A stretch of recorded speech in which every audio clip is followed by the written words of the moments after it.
In 1995, Maurizio Gucci finishes his meal and gets on his bike to ride home.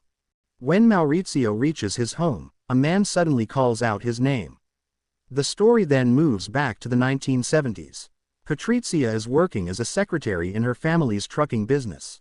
She spends her days handling paperwork and forging signatures on checks.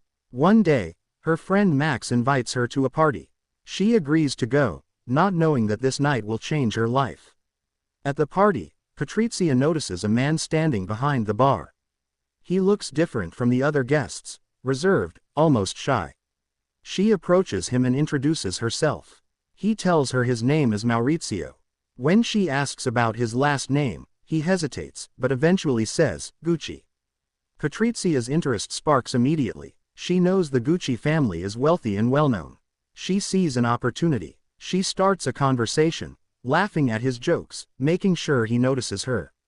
Maurizio, who isn't used to this kind of attention, finds himself drawn to her energy. As the night goes on, they dance together. In that moment, surrounded by music and flashing lights, Patrizia feels she has taken the first step towards something bigger.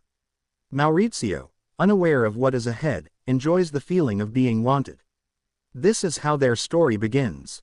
Patrizia follows Maurizio as he walks into the library. He notices her and recognizes her right away. They start talking, and Maurizio shares that he wants to become a lawyer. Patrizia listens and then persuades him to take her out on a date. Later, Maurizio calls her back, and they spend the day together in town. They share food, enjoying each other's company. Afterward, they go to the lake and take a boat out on the water. As they enjoy the moment, a man named Franco watches them from a distance. Maurizio eventually invites Patrizia to meet his father, Rodolfo. They have lunch together, but Rodolfo does not seem impressed with Patrizia. He looks down on her job in her family's business. The conversation shifts to Rodolfo's past, and he talks about how he used to be an actor. He explains that this is how he met Maurizio's mother. Later, Rodolfo tells Maurizio that he does not trust Patrizia. He believes she is only interested in their family's wealth and is trying to climb the social ladder. He reveals that he was the one who hired Franco to follow them, which is how he learned more about Patrizia's background. Despite his father's doubts, Maurizio stands by Patrizia. He insists that he loves her and refuses to change his mind. Maurizio shows up at the Reggiani house to speak with Patrizia's parents. He tells them that he has made a big decision. He plans to leave his family and their fortune behind. Instead, he wants to make an honest living by working for their business until he can marry Patrizia. Her parents are surprised but accept his choice. Maurizio starts working at the company and, to his surprise, he genuinely enjoys the labor. He finds satisfaction in learning the trade and contributing to the business. As Maurizio and Patrizia spend more time together, their relationship grows stronger. One afternoon, while working late at her father's office, passion takes over, and they end up making love right there in the office. It's a bold and intimate moment that deepens their bond. Before long, the two of them are married in a beautiful ceremony. Their happiness seems complete, but their union does not go unnoticed. The news of their marriage reaches Maurizio's uncle, Aldo. Aldo, a sharp businessman, sees an opportunity. He visits Rodolfo, Maurizio's father, to discuss expanding the Gucci brand into shopping malls, a modern move that Aldo believes could bring enormous success. However, Rodolfo stubbornly refuses. He holds on to tradition and doesn't see the potential in Aldo's plan. Their conversation shifts to Maurizio and Patrizia's marriage. Rodolfo is cold and dismissive, declaring that he and his son are finished. But Aldo, ever the pragmatist, warns him that he will only end up old and lonely if he doesn't reconcile with Maurizio. Despite Rodolfo's stance, Aldo takes matters into his own hands. He reaches out to Maurizio and Patrizia, inviting them to his upcoming 70th birthday party. Maurizio is hesitant, still feeling hurt and disconnected from his family, but Patrizia, sensing an opportunity, encourages him to accept the invitation. With both Patrizia and Aldo pushing him, Maurizio finally agrees. The couple arrives at Aldo's grand home, where the party is in full swing. The house is filled with guests, laughter, and music. Among the attendees is Aldo's son, Paolo, who dreams of making his mark as a designer for the family business. However, when Paolo tries to talk about his ideas, Aldo shuts him down, clearly unimpressed. This leads to a tense argument between father and son, with Paolo feeling belittled and ignored. As the night winds down and Maurizio and Patrizia prepare to leave, Aldo presents them with a gift: 2 tickets to New York. He invites them to travel with him, hinting at bigger opportunities in the fashion world. Patrizia is thrilled by the gesture, already envisioning their future, while Maurizio, though still unsure, can't help but feel the pull of family and business once more. Late at night, Patrizia watches a television commercial featuring a psychic named Giuseppina, Pina, or Ima. Curious, she picks up the phone and calls her. When Patrizia asks if she will be successful, Pina tells her that the question is too broad. However, Pina quickly senses that Patrizia has big ambitions in different areas of her life. She tells Patrizia that she believes she will get everything she desires. Later, Maurizio and Patrizia attend a birthday party for his uncle Aldo. During the celebration, Aldo once again encourages them to move to New York and work with him to expand the Gucci brand. Patrizia discusses the idea with Maurizio and tells him that this could be a great opportunity for him to strengthen his position in the family business. She then surprises him with the news that she is pregnant. Hearing this, Maurizio agrees to move to New York. The couple settles into a luxurious apartment with an impressive view of the city. They begin working alongside Aldo to grow the Gucci brand, stepping deeper into the world of high fashion and business. Back in Italy, Paolo shows his father Rodolfo some of his design ideas. Rodolfo tells Paolo not to show them to anyone. Paolo thinks this is to protect his ideas from being stolen, but Rodolfo makes it clear that he believes Paolo is too incompetent and mediocre to succeed in the Gucci business.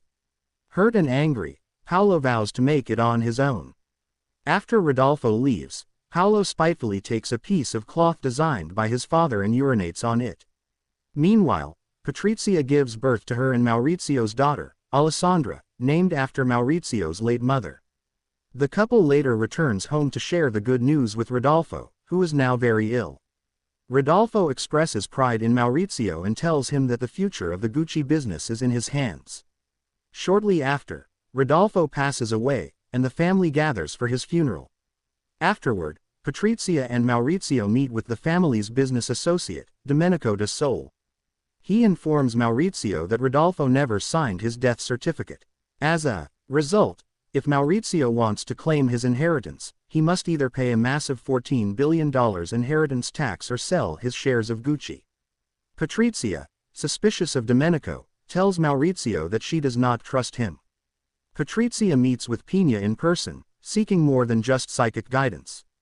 Pina offers her personal advice on how to keep control of her share in the Gucci family business. Patrizia listens intently, realizing she needs to stay sharp to protect her position. Meanwhile, Aldo gives Maurizio a job at one of his Gucci stores. One day, Patrizia discovers that their housekeeper owns a knockoff Gucci bag she bought from a flea market. Curious and concerned, Patrizia buys several of these fakes and shows them to Maurizio. He seems unbothered, which frustrates Patrizia. She calls him a cretin for his indifference, and Maurizio clearly doesn't appreciate the insult. They bring the issue to Aldo, who surprisingly sees the fakes as a profitable opportunity. Patrizia strongly disagrees, warning that selling counterfeits would ruin Gucci's credibility. But Aldo dismisses her concerns, telling her, "This is not a girl's game." The comment stings, but Patrizia hides her anger. In 1983, at a Versace fashion show in Milan, Maurizio meets a designer named Walter. They exchange polite greetings, but Walter bluntly mentions that the Gucci name isn't what it used to be. Patrizia overhears this and later confronts Maurizio, criticizing him for not living up to his potential. She insists that if they want to make real progress, they need to cut Aldo and Paolo out of the business. Her ambition is clear, and Maurizio starts to understand that Patrizia isn't backing down. Domenico informs Patrizia and Maurizio that Paolo is planning to start his own fashion line. Concerned, Patrizia tells Maurizio that they should find a way to keep Paolo from becoming their competition. Taking matters into her own hands, Patrizia meets with Paolo privately. She skillfully manipulates him, flattering his ego and convincing him to let her and Maurizio distribute his designs under the Gucci name. Paolo agrees, believing it's a good deal for his career. Later, Aldo is arrested for tax evasion and sentenced to a year in prison. This makes Paolo anxious, fearing that he could face legal trouble as well. Despite this, Paolo moves forward with a fashion show for his new line. However, during the event, he is hit with a cease and desist order. Officials arrive, seize his assets, and shut down the show, forcing the guests to leave. On stage, Paolo's wife, Jenny, is humiliated as she awkwardly continues singing alone while the chaos unfolds. Afterward, a furious Paolo confronts Patrizia and Maurizio, accusing them of sabotaging him. The argument escalates, and Patrizia coldly tells Paolo that she and Maurizio want to buy his shares of Gucci. Soon after, things take a dramatic turn. Maurizio learns that officers are seizing assets from their home. Instead of facing the situation, he flees on a motorcycle, leaving Patrizia to arrive just in time to see their possessions being taken. Distraught and overwhelmed, she immediately suspects that Paolo is behind this move, believing he's taking revenge. Maurizio crosses the Italian border and escapes to a ski resort, where he unexpectedly runs into an old friend, Paola Franchi. She's elegant and warm, and the two quickly reconnect. Eventually, Patrizia brings their daughter Alessandra to visit Maurizio at the resort. When Patrizia arrives, she meets Paola and her friends, sensing an immediate discomfort. During lunch with the group, Patrizia grows unhappy with the way Maurizio speaks about her, making her feel small in front of the others. Later, in their room, the tension erupts. Maurizio accuses Patrizia of manipulating him against his family and says she doesn't trust anyone. Furious, Patrizia fires back, calling him a coward. Despite the tension, Patrizia stays with Maurizio for Christmas so they can spend the holiday with Alessandra. She thoughtfully gets Maurizio a nice gift, but he coldly gives her a gift card to Bloomingdale's. The gesture stings. Later, Patrizia approaches Paola, pressing her for personal information under the guise of friendly conversation. That night, the emotional distance between Maurizio and Patrizia becomes undeniable. It's clear he has fallen out of love with her. Coldly, Maurizio tells Patrizia that he's sending her and Alessandra back to Milan. After Patrizia leaves, Maurizio begins a full-blown affair with Paola. As his personal life shifts, so does his business strategy. He meets with investor Namir Kardar, hoping to secure financial support to gain more control over Gucci, slowly building a life separate from Patrizia and the past they once shared.